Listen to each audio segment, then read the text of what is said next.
안녕, 라붐시크릿TV 작가 김상월입니다. 지난 시간 사람들을 만나면 기가 빨렸던 사람들의 이유와 특별한 특징을 알아보았었죠. 오늘은 남은 한 가지 이유까지 알아보고 예고해드린 대로 민감 처리 능력이 일반인들과는 달리 높고 전 세계 인구의 약 15에서 20%에 해당하는 이런 민감하신 분들의 에너지 충전법은 어떤 게 있는지, 그리고 어떻게 충전해야 덜 피곤하게 살 수 있을지 세세하게 알아볼 테니까요. 오늘도 마지막 내용까지 꼭 놓치지 않으시길 바랍니다. 사람을 만나면 기가 빨렸던 이유? 세 번째, 초민감자는 거울 유련이 섬세하고 정교하기 때문이다. 도대체 거울 유련이 뭐길래 여러분들의 에너지를 빼앗았던 건지 먼저 거울 유련에 대해 알아봐야 되겠죠? 거울 유련이란 우리가 타인의 행동을 관찰할 때 마치 내가 그 행동을 하는 것처럼 뇌가 반응한다는 거예요. 거울 유련은 우리가 타인의 관점을 상상하고 이해하는 인지 능력, 즉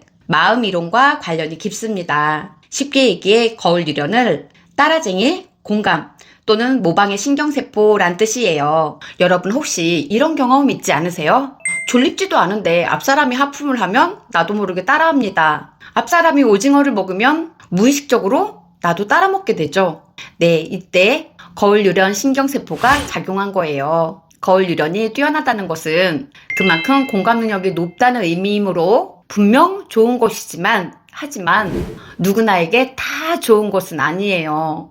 거울 유련에 특별히 취약한 사람들이 있는데요. 누굴까요?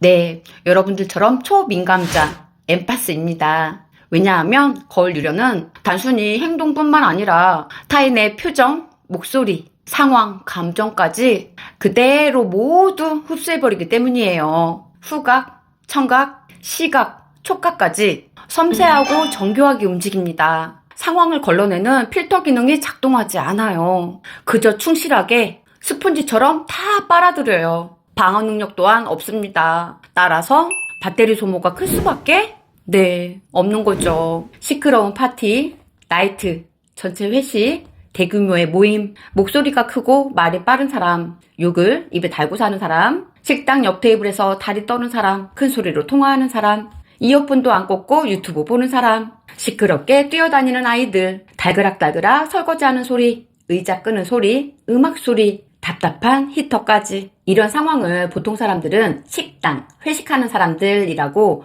하나의 덩어리로 인식을 하기 때문에 아무렇지 않아요. 일상입니다. 하지만 여러분들은 그렇지가 않죠.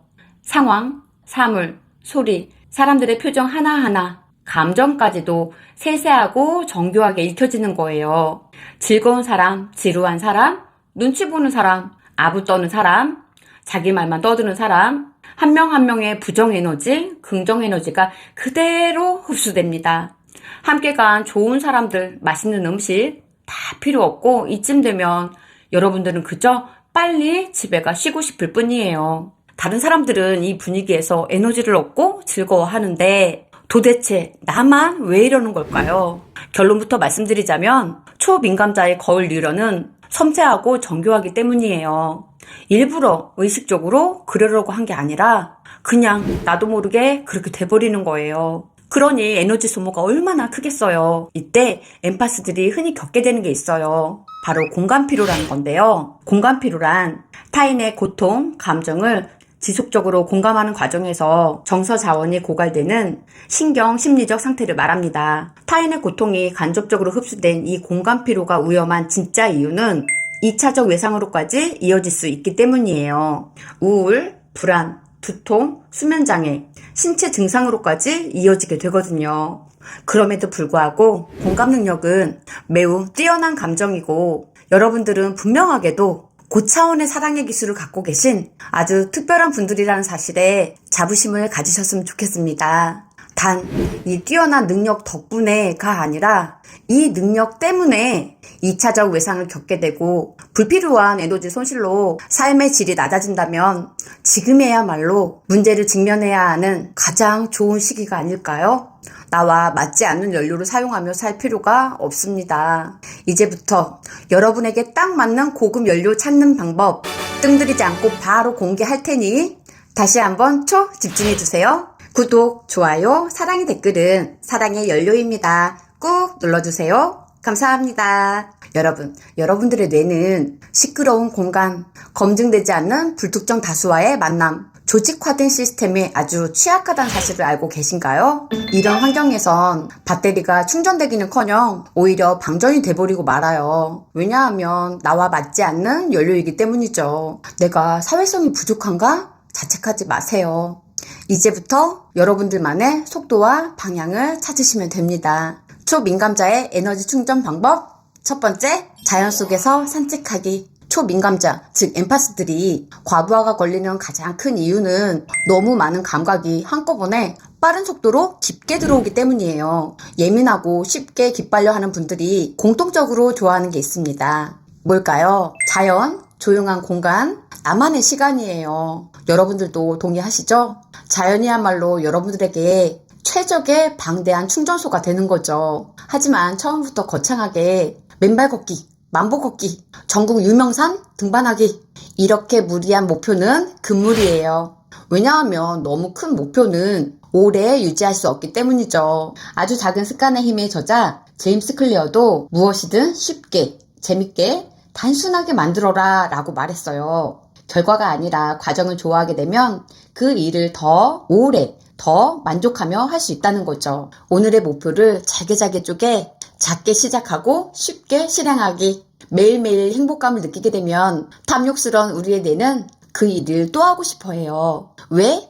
쉽지만 행복감은 크기 때문이죠. 처음엔 15분 걷기, 동네 한 바퀴 돌기, 그 바위까지만 갔다 오기, 이렇게 쉽게 시작하는 거죠. 인스타, 블로그, 유튜브 영상, 라붐 라이브에 직접 방문해 보신 분들은 모두 아시겠지만 저는 사계절 내내 인천 청량산에서 맨발 걷기를 하고 있습니다. 365일 중 360일은 하고 있는 것 같아요. 하지만 저라고 매일매일 산에 가고 맨발 걷기 하는 게 처음부터 쉬운 일은 당연하게도 아니었어요. 지금 저를 보면 원래 운동을 좋아하는 사람, 매일 하니까 쉬울 거라고 말씀하시지만 아니에요. 부끄럽게도 저는 운동은 숨쉬기 운동도 버겁다 했던 1인이었습니다. 산은 더더욱 관심 밖이었고요. 처음엔 20분만 걷자, 동네 한 바퀴만 돌고 와볼까? 작은 것부터 시작했어요. 그러던 어느 날 청량산이 떠오르더라고요. 세상에, 한 동네에서만 몇 년을 살았으면서 가까운 곳에 산이 있다는 사실을 새까맣게 잊고 산 거 있죠. 마음먹은 김에 일주일 꾸준히 청량산을 매일 올랐습니다. 그 결과는 어땠을까요? 산을 다닌 이후로 공원 산책을 안 하게 됐어요.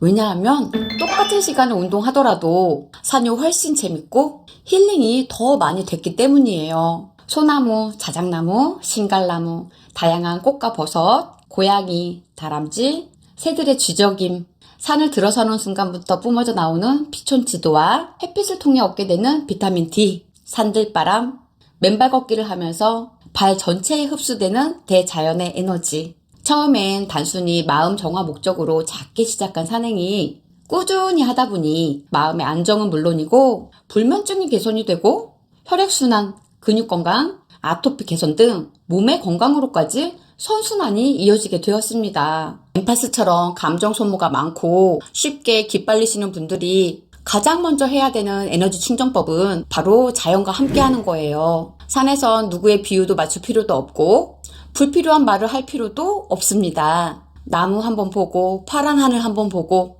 햇살도 보고 계절마다 바뀌는 바람 냄새도 맡아보고 빠름 속에서 도파민을 원료로 사용하는 외향인들은 절대 알 수 없는 여러분의 혼자만의 시간 속에서 에너지가 충전될 거예요. 산책을 통해 조용하지만 강력한 에너지 충전을 통해 세상을 바꾼 분들 누가 있을까요? 첫 번째로 소개해줄 분은 많은 분들께서 좋아하시는 독일 철학자 아르투어 쇼펜하우어예요. 쇼펜하우어는 비가 오나 눈이 오나 매일 2시에서 4시 2시간 산책을 30년을 했다고 해요. 그의 곁엔 아트마라는 푸들이 늘 함께 있는데요. 사람들이 왜 사람이 아니라 개랑만 다니냐 비아냥 섞인 질문을 했을 때 그는 이렇게 말했다고 해요. 개는 사람보다 낫다. 배신을 하지 않는다. 거짓말을 하거나 이기적이지 않다라고. 아마 그는 개는 사람과 비교할 수 없는 순수한 존재로 생각했었던 것 같아요. 두 번째로 소개해드릴 분은 철학자 임마누엘 칸트예요. 칸트는 매일 오후 같은 시간에 산책을 했는데 그 규칙이 얼만큼 엄격하고 철저했는지 이웃 사람들은 칸트를 보며 시계를 맞출 정도였다고 합니다. 그래서 붙여진 별명이 걸어다니는 시계였다고 해요. 칸트는 왜소하고 약하게 태어났고 40이 넘어서는 두통이 매우 심했는데 꾸준한 산책 덕분에 건강하게 80세 가까운 나이까지 장수할 수 있었다고 전해집니다. 많은 위대한 분들이 왜 굳이 산책을 선택했을까요? 결국 지친 나를 살릴 수 있는 건 약도 사람도 아닌 오직 자연뿐이란 사실을 일찍 깨달았기 때문은 아니었을까요?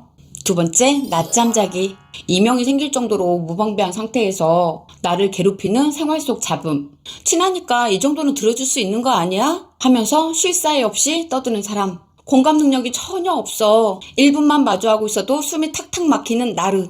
많은 군중 속에서 오늘도 공감 피로를 겪었을 여러분들에게 두 번째로 소개해드릴 방법은 바로 낮잠입니다. 정말로 강력 추천드립니다. 왜냐하면 낮잠은 단순한 휴식의 개념이 아니라 한 단어로 압축하자면 바로 보약이기 때문입니다. 최근에 발표된 낮잠에 대한 긍정적인 연구 결과로 책을 써도 몇 권이 될 정도로 그 효능은 어마어마하지만 오늘 주제와 맞는 내용만 압축해서 굵고 짧게 알려드릴게요. 낮잠의 효능. 적절한 시간의 낮잠은 피로회복, 집중력 향상, 기억력 개선, 심혈관 질환 예방, 기분 호전, 작업 능력 상승, 정서적 안정, 노화에 따른 뇌 수축을 낮추고 인지 기능과 뇌의 회복뿐만 아니라 기능을 향상시켜줍니다. 결과적으로 처음엔 에너지 충전, 휴식으로 가볍게 시작한 낮잠은 뇌 기능을 점점 향상시켜주고 더 큰 희소식은 여러분 우리 모두를 공포에 떨게 하고 절대 걸리고 싶지 않은 질병 뭐가 있죠? 네, 맞아요. 치매 예방에도 좋다고 합니다. 그렇다면 낮잠이 뇌 기능을 좋게 해주니까 더 많이, 더 길게 자면 더 좋은 효과를 볼 수 있을까요? 결론부터 말씀드리면 결코 아니다입니다. 결코? 네, 오히려 반대로 긴 시간의 낮잠은 큰 부작용이 생겨 삶의 질을 떨어뜨릴 수 있기 때문인데요. 어떤 부작용이 생길까요? 피로감 증가, 두통, 당뇨, 비만, 대사증후군이 생길 수 있고 멍한 상태로 깨게 돼 업무 효율을 오히려 떨어뜨릴 수 있습니다. 자, 이쯤 되면 우리 모두 생각하는 궁금증이 하나 있습니다. 그렇다면 낮잠 얼마나 자야 할까요? 바로 25분입니다. 연구 발표에 의하면 20분에서 30분 사이라고 발표했는데요. 여기에서 정말 꼭 기억해야 할 체크포인트, 별 5개. 절대로 낮잠은 30분을 넘겨서는 안 된다는 점입니다. 앞서 말씀드린 대로 낮잠은 최고의 보약이고 긍정적인 효능이 많지만 30분을 넘겼을 땐 반대로 독이 될 수 있다는 점 꼭 기억해 두세요. 그렇다면 낮잠을 즐겼던 성공자엔 누가 있을까요?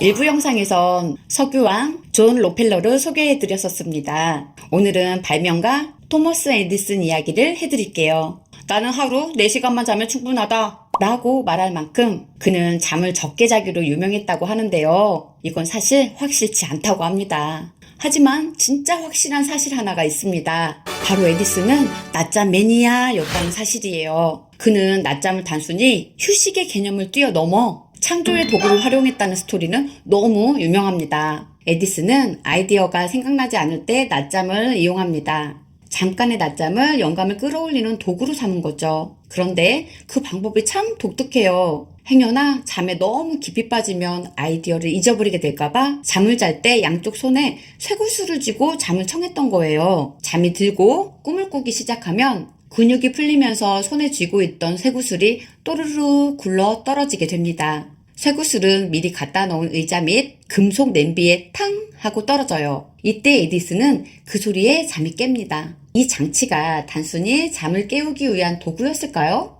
아니에요. 에디슨은 잠에서 깨자마자 미리 준비해 놓은 노트에 꿈속에 빠졌을 때 받았던 영감, 창의적인 아이디어를 써내려 갔습니다. 여러분들은 에디슨의 이 독특한 방법을 어떻게 생각하시나요? 과연 이 창의성은 정말 효과가 있었을까요? 결론부터 말씀드리자면 네, 그렇다고 합니다. 프랑스 국립보건 의료연구원에 의하면 과학자들이 수면과 각성 상태의 중간 지점에 해당하는 이 시간이 에디슨처럼 실제로 창의력을 높인다고 실험을 통해 확인했다고 국제학술지 사이언스 어드밴시스에 발표했다고 합니다. 단, 이번에도 다시 한번 강조드리자면 이 효과 역시 깊은 잠에선 효과가 없다고 합니다. 그러니 창의력 개발을 위한 도구가 됐든 뇌 건강을 위해서가 됐든 에너지 충전을 위한 방법이 됐든 낮잠은 30분은 넘기지 않으시길 바랍니다. 마무리할게요. 여러분, 사람들에게 내 시간과 마음을 허락해